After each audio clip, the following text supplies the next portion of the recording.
besh! So in today's video, Hi mga besh! So in today's video, so simulan na natin yung unboxing ng authentic Pop Mart Labubu. So ito yung eksena niya, si Lazy Yoga. Kasi iba-iba na yung lumabas na Labubu ngayon.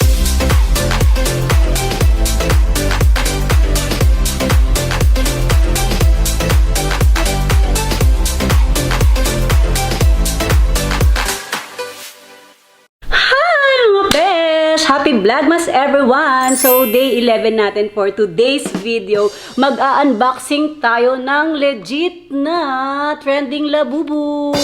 Thank you so much sa akin kapatid kasi nagpunta siya ng Hong Kong. Pero nakabili siya sa Macau nito.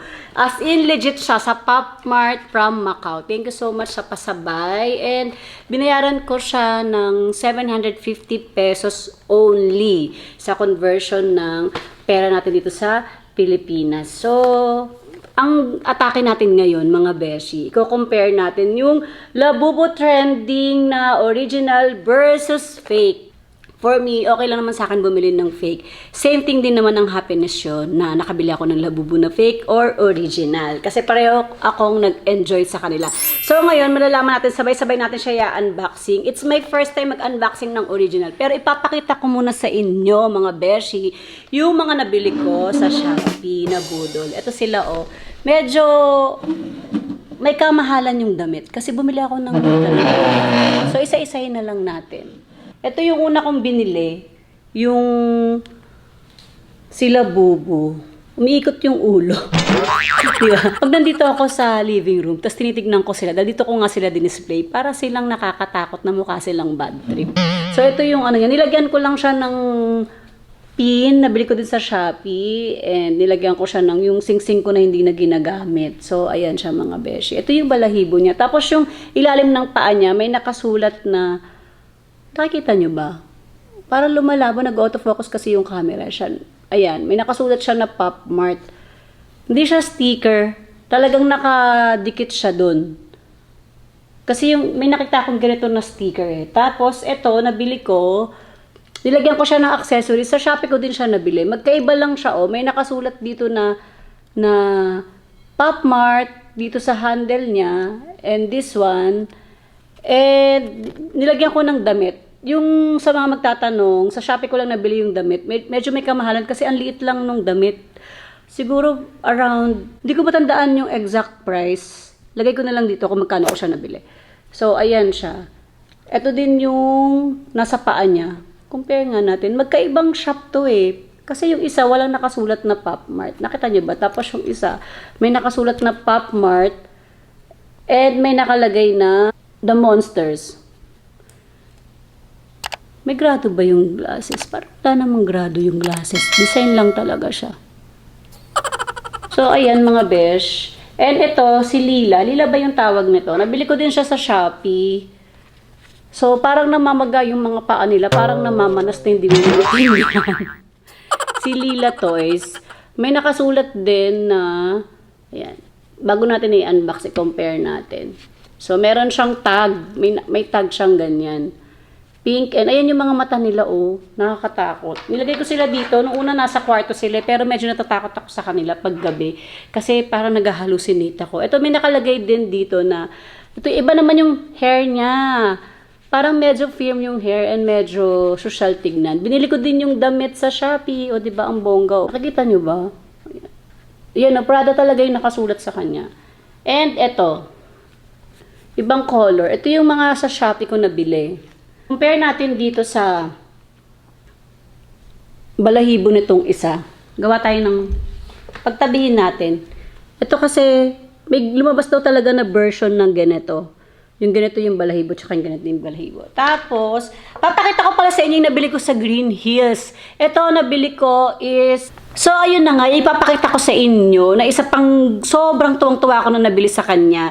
Nasa 1,000 plus siya. Ilalagay ko sa description box below yung link ng short vlog na to. Sa Greenless ko nabili. Pag umahanap kayo ng mga iba-ibang klaseng toys, makakabili kayo sa Greenless. Ayan na, cover ko yung buong toy shop doon sa Greenless. Ito si Nomi, dinamitan ko to ng bonggang-bongga. Sa Shopee ko lang din nabili.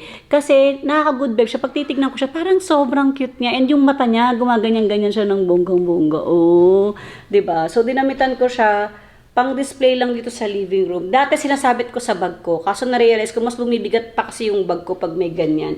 Dahil ayoko na nga ng mabigat na bag and minimalist. So simulan na natin yung unboxing ng authentic Pop Mart Labubu. So, ito yung eksena niya, si Lazy Yoga. Kasi iba-iba na yung lumabas na Labubu ngayon. Merong iba-ibang version. May nakaupo, may nakatayo, may nakapang-exercise, etc. So, Day! Mamaya ka na kumilos dyan kasi maririnig ka dito. So, ito yung ano ng box. Makikita nyo, meron siyang blind item. Ito. So, hindi natin alam kung ano yung itsura niya. And yung box, ayan, may QR code. Nai-scan din yung QR code niya pag in-scan nyo, meaning authentic siya. Kasi tinry ko i-scan yung sa Shopee, hindi siya nai-scan. Buksan na natin. Bongga! Muna natin itong mga... Lagay na nga natin dito para mas makita nyo na meron tayong audience impact. Ang kulit ni Nomi, oh, may pag inikot mo yung mata niya, parang naka-contact lens. Parang naka-contact lens siya. So, ayan mga beshi. Lalagay natin dito yung mga ating audience. And one thing din sa mga reason ko na kung bakit ako bumili ng mga fake. Para pag meron ako mga close friend na, alam mo yung gusto nilang arborin, madali ko siya i-let go. Dahil generous na akong tao. Madali natin siyang i-share ng bonggang-bongga. So, first at all, ang ganda ng box, matigas. Char! Oh, so ito yung laman niya. Sabay-sabay natin tignan. At meron siyang pa-eksenang ganito. Yung pagtatayuan.